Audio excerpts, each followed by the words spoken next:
आज अपने विभाग से, जिसमें मैं 84 में आया था, उस विभाग से आज जो इसे क्या कहेंगे, एक विदाई कहेंगे, औपचारिक विदाई। तो इसका भी संबोधन करने का मुझे आज सौभाग्य मिला। ये मेरे लिए बहुत बड़ी बात है। तो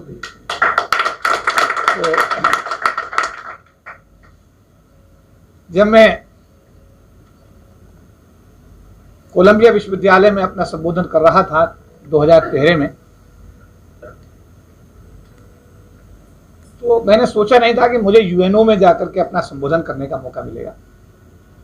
लेकिन बाबा साहब का आशीर्वाद रहा कि मुझे 2 बार दुनिया के सबसे बड़े फोरम, जिसको यूनाइटेड नेशंस के नाम से जाना जाता है, यानी संयुक्त राष्ट्र संघ, जिसे हम पढ़ा करते थे कागजों में, कभी अपनी किताबों में, जब मुझे उस दुनिया के सबसे बड़े फोरम में जाने का और अपनी बात कहने का, अपने समाज की बात कहने का मौका मिला, तो मुझे लगा कि बाबा साहब का विशेष आशीर्वाद मेरे ऊपर है। सुना करते थे कि बाबा साहब अम्बेडकर अगर गोलमेज सम्मेलन में ना गए होते तो हमारे समाज को जो ये मिला रिजर्वेशन, तो हमने कहा यार ब्रिटिश कैसा उनका पार्लियामेंट होगा, कैसा होगा लंदन, सोचते थे। लेकिन जब मुझे बाबा साहब का आशीर्वाद मिला, तो उसी ब्रिटिश पार्लियामेंट में जब मेरा 1 घंटे का संबोधन इस देश के, हमारे देश के जो हमारे समाज के लोग हैं उन पर संबोधन करने का जब मुझे मौका मिला, तो मुझे लगा कि बाबा साहब का विशेष आशीर्वाद मेरे ऊपर है।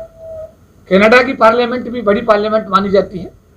उस पार्लियामेंट में जब मुझे बतौर चीफ गेस्ट बुलाया गया, 2018 मुझे बुलाया गया, तो मैंने जब वहाँ आवाज़ उठाई अपने समाज की, अपने बच्चों की, कहने पढ़ने के लिए आप मौका दीजिए, तो मेरे विचार को उन्होंने स्वीकार किया और उस पर उन्होंने, उनकी सरकार ने एक्शन किया। दुनिया के कई कोनों में, जैसे स्कॉटलैंड में मुझे जाने का मौका मिला, मुझे वैंकूवर कनाडा में जाने का मौका मिला। जगह जगह जहाँ मैं गया, तो मैं घूमना फिरने का समय नहीं मेरे पास रहा, लेकिन यह है कि मैंने जितना कर सकता था मैंने किया। एक समय था हमारे सामने था, हम रात को वाशिंगटन में हमारे एक साथी हैं, उनके घर पर रुके हुए थे, तो हमने कहा सुबह हम व्हाइट हाउस में प्रदर्शन करेंगे। तो एक हमारा साथ रामदास अठावले जी, जो इस समय भारत सरकार में मिनिस्टर भी हैं, वो भी उस हमारे साथ ही रुके हुए थे, मतलब हम लोग एक ही साथ रुके हुए थे। तो उन्होंने कहा यार चौधरी साहब क्या उल्टे काम करते हो आप, ये अमेरिका है और व्हाइट हाउस में प्रदर्शन करोगे तो जमानत पता नहीं कितने साल तक नहीं होगी। तो हमारे साथ एक बग्गा साहब थे, वो कैलिफोर्निया से आए हुए थे। उन्होंने कहा अरे सर देखा जाएगा जो होगा, हम कल प्रदर्शन करेंगे। अब प्रदर्शन करें कैसे, कोई तैयारी नहीं रात की। तो एक दीवार पे एक कैलेंडर टंगा हुआ था, सरदार जी ने वो कैलेंडर उतारा, कैलेंडर के वो पेज फाड़े, उसका बैक व्हाइट लिया, व्हाइट पर स्केच पेन लिया और उस पर लिखा कि Dalit atrocity should be stopped in India, पूरा बनाया हुआ रात भर बैठ के। और सुबह हम व्हाइट हाउस पर गए, हमने वहां पर अपना प्रोटेस्ट शुरू कर दिया। कई बार अब हम सोचते हैं कि काश उस समय वहां की सरकार ने हमारे खिलाफ एक्शन कर लिया होता तो बहुत बड़ी दिक्कत भी हो सकती थी। लेकिन एक संकल्प वर्ड है, संकल्प। जैसा अभी हमारे आरएम साहब भी बोल रहे थे, काम को देखो, समझो, हो सकता है तो यस करके उसको एग्जीक्यूट कर दो, नहीं हो सकता तो साफ मना कर दो। मैंने अपने जीवन में यही रखा सीधा से, और उसका फायदा ये हुआ कि मुझे बहुत लोगों ने कहा कि चौधरी साहब स्पीकर फोन पे बात करते हैं, सबको सुनवाते हैं। तो मैंने, इससे बड़ी पारदर्शिता जीवन की और क्या हो सकती है जी, बहुत बड़ी, इससे बड़ी पारदर्शिता। जिसका दर्द है आप उसका दर्द का समाधान उसके सामने कर रहे हो। और आदमी क्या चाहता है, LIC मेरा इंस्टीट्यूशन जब मैंने ज्वाइन किया था तो 806 रुपये 75 पैसे तनख्वाह थी। रोटी की समस्या थी, पैसे की समस्या थी, कपड़े की समस्या थी। हॉस्टल में रहते थे, कुमार आश्रम छात्रावास मेरठ में हम लोग, लेकिन जब मैस बंद हो जाता था 8-8 दिन तक तो खाने की व्यवस्था नहीं हो पाती। ऐसी स्थिति में LIC की जगह निकली तो हमने अप्लाई किया तो उसमें पता लगा कि इंटरव्यू का लेटर आ गया। कोई सिफारिश तो थी नहीं। हमने कहा इंटरव्यू कहाँ होना है, इंटरव्यू भी दे दिया, फिर भी कोई पता नहीं। एक दिन चिट्ठी आ गई कि आपका सिलेक्शन हो गया, पोस्टिंग होगी शामली में। शामली कहाँ है, वो वहाँ है जी। चलो ठीक है, गए वहाँ पे, तो वहाँ जाके देखा तो कुछ दिन रहे, नौकरी पसंद नहीं, नौकरी से इस्तीफा दे दिया। बाद में लोगों ने समझाया कि भाई मेरे, आप नौकरी में रहते हुए पढ़ लो, पढ़ाई कर लो, छुट्टी ले लो। फिर वो इस्तीफा जो है हमारा जीपी कोहली डीएम इंचार्ज थे, उन्होंने वापस किया। फिर हमने छुट्टी ले ली करीब 6 महीने 1 साल की, मेरठ में आगे पढ़ने के लिए, चाहते थे सिविल सर्वेंट बनना। पैसे खत्म हो गए, फिर मेरी नौकरी करने चले गए।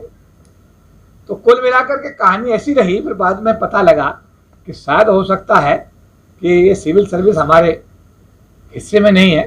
तो हमने कहा चलो भाई जो है अब वहीं बैठ करके काम करते हैं। तो मैं शामली ब्रांच में ब्रांच कमेटी का SC स्टेशन का ट्रेजरर बना। जब मैं गाजियाबाद आया तो मैं वहाँ ब्रांच कमेटी का सेक्रेटरी बना। जब मैं दिल्ली आया तो दिल्ली डिवीज़न का ट्रेजरर बना। फिर दिल्ली डिवीज़न का मैं सेक्रेटरी बना। फिर उसके बाद में मैं दिल्ली जोन का जनरल सेक्रेटरी बना। ईयर टुगेदर चलता रहा। उसके बाद में ऑल इंडिया का सेक्रेटरी लाइजन बना, ऑल इंडिया का फिर जनरल सेक्रेटरी बना, जो जिम्मेदारी आज भी मुझे मेरे भाइयों ने बहनों ने दे रखी। फेडरेशन जब बना 1997 में रिजर्वेशन को लेकर के, तो मुझे महासचिव बनाया गया। फिर मेरी सेवाओं को ध्यान में रख करके 2000 मुझे राष्ट्रीय प्रधान महासचिव बनाया गया। आज तक भी वो 2000 से लेकर के 2021 तक, यानी 21 साल से ये राष्ट्रीय प्रधान महासचिव की समाज की जिम्मेदारी लोगों ने मुझे दी हुई है। और उसके साथ मैंने कोशिश की कि मैं न्याय करूं, और ये तो समाज ही तय करेगा। अब आज जो VRS लिया गया, VRS में एक बड़ी जिम्मेदारी, मान्यवर काशीराम जी सरकार की नौकरी में अगर रहते तो जो कर गए वो ना कर पाते, लेकिन परिवार की जिम्मेदारी, काशीराम जी के साथ प्लस क्या था, उनके पास परिवार की जिम्मेदारी नहीं रही तो उन्होंने नौकरी तुरंत छोड़ दी। हमारे साथ में परिवार की जिम्मेदारी जो जुड़ी, उसकी वजह से हम सोचते रहे, करते रहे, सोचते रहे, लेकिन सरकार की नौकरी में रह करके, सरकार की नौकरी में रह करके भी हम रुके नहीं। सरकार की नौकरी की चाहे कुछ भी हमने किया हो, चाहे हमने लाखों लोगों की रैली दिल्ली में कर दी हो, चाहे हमने ITO चौक पर जाम लगाया हो, चाहे पुलिस के हमारे कार्यकर्ताओं के बीच में झड़प हुई हो, मुकदमे हम पे लग गए हो, सुप्रीम कोर्ट पे प्रदर्शन का कंटेम्प्ट ऑफ का मुकदमा हुआ हो, आपके पार्लियामेंट स्ट्रीट पर जो हमारे लोगों के बीच में हुआ, पुलिस के बीच उसके अश्रु कैसे गोले छोड़े गए, उसका मुकदमा हुआ हो, उसके बावजूद चाहे हमने 2 अप्रैल 2018 को सत्तारूढ़ पार्टी के सांसद को मंच से उतार दिया हो, चाहे अम्बेडकर भवन पर भारत सरकार के मंत्री को बोलते बोलते उसे मंच से नीचे उतार, बहुत सारी चीजें हुई हैं जिसके लिए समाज साक्षी है, समाज उसका प्रत्यक्षदर्शी है, जिस समाज के सामने चीजें हुई हैं। इसके बावजूद भी निश्चित रूप से सरकार की नौकरी कहीं ना कहीं उस रास्ते में कहीं ना कहीं अपनी एक बंदिश तो खड़ी करती थी। अब अगर ये बंदिश ना होती तो बाबा साहब अम्बेडकर इस सब को छोड़ करके समाज के बीच में न जाते। अगर ये बंदिश ना होती तो मान्यवर काशीराम जी सरकार की नौकरी छोड़ करके समाज के बीच में न जाते। शायद यही एक कारण है कि मैंने जो ये VRS लिया है सरकार की नौकरी से, जो मैंने छोड़ने का निर्णय लिया है, मुझे लगता है आने वाले समय में ये हम सब के लिए, हमारे समाज के लिए एक अच्छा कारण बनना चाहिए, समाज के लिए एक रोशनी इसमें निकलनी चाहिए। और जो चीजें अभी अधूरी रह गई हैं, हो सकता है कि आप सबके सहयोग से, हम सबके प्रयासों से आने वाले समय में हम कुछ समाज को और देने की जो हमारी सोच है, उसमें किसी प्रकार का हम लोग इजाफा करने में कामयाब हो जाएंगे। मित्रों, क्योंकि आज LIC परिवार ने मुझे बड़ा लाड़ दिया, प्यार दिया, दुलार दिया, ताल कटोरा भरने की बात आई तो LIC का प्यार रहा, कोई फाइनेंशियल मैटर आया तो LIC का प्यार रहा, हमने कोई भी कॉल दी, हमारे भाइयों ने, बहनों ने, साथियों ने, बेटियों ने, बेटों ने, जो भी हमारे विभाग के अंदर थे, सभी लोगों ने हमको हर प्रकार का सहयोग दिया। हाँ, इंस्पेक्शन में आ जाइए, इंस्पेक्शन में आ जाइए, 8वें फ्लोर पे ऊपर जीवन प्रकाश में पूरा प्यार और दुलार दिया। और हमने भी पूरी कोशिश की कि जो हमें मिला उसको मल्टीप्लाई करके हम अपने साथियों में बांटें। और हमारे साथी साथ इस बात को महसूस भी करते होंगे, किसी ने कहा ये होना चाहिए, हमने कर लो भैया, किसी ने कहा ये होना चाहिए, कर लो भैया। एक जगह जरूर दिक्कत रही, जो ये मैडम नीता बोल रही थी, किसी भी व्यक्ति के कार्य से अगर समाज और आंदोलन को झटका लगता था तो हमें वहां पर निश्चित रूप से हमारी वहां आपत्ति होती थी। सहयोग नहीं कर सकते तो कृपया वहीं तो रुक जाइए, असहयोग तो मत करिए। जब हमें लगता था कि आदमी सहयोग भी नहीं कर रहा है, असहयोग कर रहा है, तो निश्चित रूप से वहां कहीं ना कहीं जो अभी मैडम कह रही थी, और जिन अधिकारियों ने हमारी बात को समझा, उन्होंने त्वरित कार्रवाई करके उस पर परिणाम भी दिया। हमारा डांटने का कोई शौक नहीं है, लेकिन जिन अधिकारियों को इसकी आवश्यकता थी कि उनको खुराक के रूप में चाहिए, तो हमने उनको भरपूर खुराक दी। तेरी खुराक है, तुझे हम दे देते हैं, क्यों? हमारे पास खुराक बहुत सारी थी और आज भी है और आगे भी रहेगी। लेकिन ऐसा शौक नहीं है। जैसा अभी आपने कहा, एक विभाग हमारा है, इस विभाग के अंदर एक परिवार था, ये सारा का सारा, ये सारा परिवार रहा। अगर किसी व्यक्ति विशेष पर कोई समस्या आई तो हमने उसको एक जिम्मेदारी के साथ हैंडल करने की कोशिश की, नहीं इसका समाधान करिए भाई, मिलजुल के करिए, इसको देखते हैं, इसको ठीक करिए।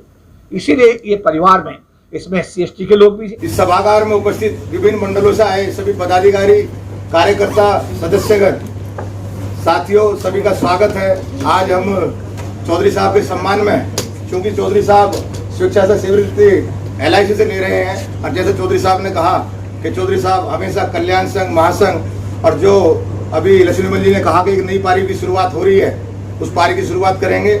मैं चौधरी साहब को शुभकामनाएं देता हूं और चौधरी साहब के परिवार के अच्छे शुभ मंगल में मतलब भाव रखता हूं कि सब अच्छा होगा। और चौधरी साहब के निर्देशन में, हाथों में देश के करोड़ों दलितों का भला ही भला होगा। ये है कि चौधरी साहब के साथ में 30 वर्ष का मेरा कार्यकाल रहा है।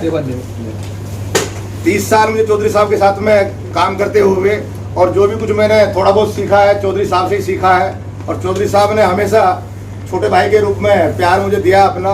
जैसे राहुल नागपाल जी भी कह रहे थे कि चौधरी साहब में एक खास बड़प्पन ये है कि चौधरी साहब सभी को अपना प्यार देते हैं, मान देते हैं, सम्मान देते हैं, कोशिश करते हैं कि कोई अगर गलत रास्ते पे चलने का प्रयास भी कर रहा, भटक गया है, तो सीधे रास्ते पे लाने की बात करते हैं और अच्छे कार्यों के लिए प्रेरित करते हैं। और जैसे भी कलीराम गौतम साहब बता रहे थे संगठन के बारे में, लक्ष्मीमल जी बता रहे थे, तो ये यात्रा साथियों इतनी सुख में यात्रा आपको दिखाई दे रही है। चौधरी साहब खुद बताते हैं और आपने देखा भी है कि छोले भटूरे से शुरू हुआ 5 रुपये से संगठन, आज धालीवाल जी बैठे हैं, बहुत सारे हमारे, आज RS सरोही जी का नाम याद मुझे आता है, बग्गा सिंह जी का नाम याद आता है, डॉक्टर कुलदीप जी।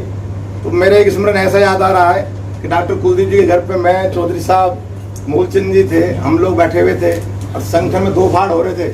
और चौधरी साहब का प्रयास ये था कि संगठन में 2 फाड़ ना हो, संगठन मजबूत बना रहे। वो बैठे हुए बात हो रही थी कि भाई संगठन कैसे करें। तो चौधरी साहब ने कहा कि भैया अब संगठन ये नया बनाना पड़ेगा, दूसरा बनाना पड़ेगा, आप लोग साथ में। तो हमने तो उस दिन कहा था चौधरी साहब मरते दम तक साथ में रहेंगे। चौधरी साहब के साथ में हम आज भी हैं, और जहाँ चौधरी साहब दूसरी बारी खेलेंगे हमारे साथ, वहाँ भी रहेंगे, वहाँ भी रहेंगे। और हमने तो बड़े मतलब आराम से नौकरी की है। चौधरी साहब के रहते हुए कैसे रहा, जैसे गार्जियन ऊपर होता है, एक बड़ा भाई का हाथ रहता है, एक मैं तो बब्बर शेर कहता हूँ कि दूसरा KP चौधरी तो ना LIC में पैदा होगा और ना सामाजिक क्षेत्र में, जो क्रांति के क्षेत्र में पैदा होगा। मैंने तो ऐसा काम करने वाला निडर कार्यकर्ता कह लो, अधिकारी कह लो, पदाधिकारी कह लो, नेता कह लो, मैंने तो ना देखा और ना मुझे लगता कि आने वाले समय को देखने को मिलेगा। तो चौधरी साहब के हाथों में हमारा कल्याण संघ इतना फला फूला, और मुझे पूरी आशा है कि चौधरी साहब के दिशा निर्देशन में, हाथों में, चौधरी साहब के माध्यम से इस देश के करोड़ों दलितों का समस्या का निवारण होगा। और मैं पुनः एक बार चौधरी साहब के लिए अपनी तरफ से सम्मान के साथ में जो है शुभकामनाएं प्रेषित करता हूँ। धन्यवाद। बातें बहुत सारी, मैं सोच रहा हूँ कहाँ से जगाए जाने पर भी जो कौम सोती रहती है, जगाए जाने पर भी जो कौम सोती रहती है, अपनी बर्बादी की वो स्वयं जिम्मेदार होती है। क्या बात है। आन का मान नहीं जिसको सम्मान हमेशा खोती है, और रहती वही कौम जिंदा जो मरने कटने को तैयार रहती है। वाह। मुझे याद है नवंबर 98 ITO से लेकर, और हमारा यहाँ पार्लियामेंट हाउस पे एक जनसमूह था DOPD के ऑर्डर्स में। तो वो जो रैली जो थी, संबोधन कर रहे थे हमारे चौधरी साहब। तो बार बार एक सवाल था, DOPD फुल फॉर्म क्या है ये। तो जो संबोधन किया था हमारे चौधरी साहब ने, करीब करीब उसमें 15-20 हज़ार लोग तो होंगे सर, ज़्यादा ही लोग होंगे उसमें। और हमें इतना गर्व हो रहा था हम LIC वालों को कि एक बहुत बड़ा नेता हमारे साथ में है ये। दोस्तों, मेरे से पहले बहुत वक्ता बोल चुके हैं। हम LIC वाले हम लोग हैं, जो हमने सम्मान की जो हमने अभी तक सर्विस करी है, ये चौधरी साहब की बदौलत है। मैं तो ये सुनता रहता हूँ, जब स्पीच देते हैं तो मैं कि माता जो हमारी सावित्रीबाई फुले वो 24 साल के होटल में बैठी रहती है। एक एक होता है, एक एक मतलब लव जो है। और मैं ये चाहूँगा कि ये स्वस्थ रहें और जो भी हमारा वो इनका आदेश होगा हमारे लिए हम इनके साथ हैं। हर बंदा तैयारी में है जाने के लिए, और मेरी रिक्वेस्ट है कि जो जाना चाहता है जा सकता है, क्योंकि हमारा सफ़र 30 साल का है 24 साल के साथ। और ये 30 साल का सफ़र आ जाओ, आप अंदाज़ा लगाओ कि मैं जब आज चंडीगढ़ से जब हम गाड़ी में बैठे 7 लोग, तो हम एक एक पल एक एक घटना जो है वो चर्चा करते आए हैं, और हमें 6 घंटे का पता नहीं चला कैसे बीत गया। अभी जब यहाँ गाड़ी रुकी आके तो मैंने बताया कि यार वो भी समा था कि जब एक सामने स्कूटर खड़ा होता, चौधरी साहब उसको किक्के मार रहे होते थे, कई बार वो स्टार्ट भी नहीं होता था। मतलब वो समा, मतलब 30 साल का वो समय है जिसमें एक एक इंसिडेंट यानी मोमेंट वो हमें याद है। मतलब मैं यदि ये कहूँ कि जैसे कि बच्चा एक पैदा होता है, फिर वो पढ़ता है, 30 साल उसमें माँ बाप वो उसको पालन पोषण में लगाते हैं, तो चौधरी साहब ने भी एक पौधा लगाया था LIC में एसोसिएशन का, और उस पौधे को पालते पालते पालते आज फल देने लगे। हर वक्ता ने ये बात कही है। और दूसरी बात, जब से मैं इनके कांटेक्ट में था, ऐसा नहीं है कि हमारी हॉट टॉक नहीं होती थी, हमारी बड़ी बड़ी बात हुई है, बड़े इशू के ऊपर हमारी चर्चा होती थी, लड़ भी पड़ते थे। लेकिन मैं चौधरी साहब को एक ही बात कहता हूँ कि यदि आप अपने आप को दूसरे डिवीजन सेक्रेटरी या जोनल प्रेसिडेंट या जोनल सेक्रेटरी के साथ आप कंपैरिजन करोगे तो फर्क ही नहीं कोई रहेगा। आपकी थिंकिंग जोनल प्रेसिडेंट की थिंकिंग डिवीजन प्रेसिडेंट की थिंकिंग में फर्क रहेगा। यदि फर्क नहीं रहेगा तो इट मीन्स उसका लेवल आपसे ऊपर जा रहा है। तो इसलिए आप इन चीज़ों को छोड़ दो। आपका जो दिशा है, आपकी जो दशा है, आप उसकी तरफ जाओ।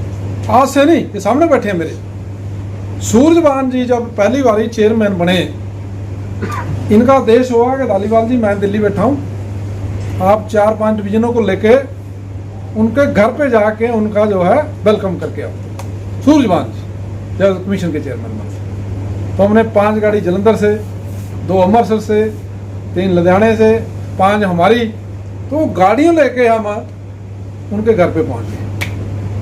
और जब उनसे चर्चा हुई हमारी, हमने देखा और उन्हें बताया कि मैंने भी एक कर्मचारी से अपना जो पॉलिटिकल कैरियर शुरू किया था, तो मुझे लग रहा था कि यार बिल्कुल सही है, क्योंकि इधर वो सूरजवान जी से, दूसरी तरफ महाराष्ट्र वाले वो जो होम मिनिस्टर थे शिंदे जी, यार वाकई ये तो वाकई मतलब जिस दिशा में हमारे चौधरी साहब जा रहे हैं वो वाकई सही दिशा है। और जब भी मुझे मौका मिलता था मैं चौधरी साहब को ये कहता, चौधरी साहब ये इशू को छोड़ो, ये LIC छोटा ज़्यादा रहा, ये चलता रहेगा।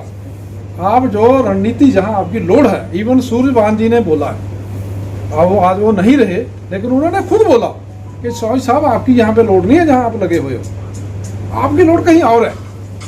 और बाबा साहब ने भी यही इशारा किया था कि जब तक हम पार्लियामेंट पे कब्जा नहीं करेंगे, वहाँ नहीं जाएंगे, पॉलिटिकल पावर को अचीव नहीं करेंगे, हम समाज का भला नहीं कर सकते। मैं इन्हीं शब्दों के साथ आप लोगों का ज़्यादा समय नहीं लूँगा, लेकिन इतना ज़रूर कहूँगा कि इनकी जो लाइफ है, हम सब उसके लिए भगवान से, परमात्मा से, बाबा साहब से एक ही प्रार्थना करें, इनकी लंबी आयु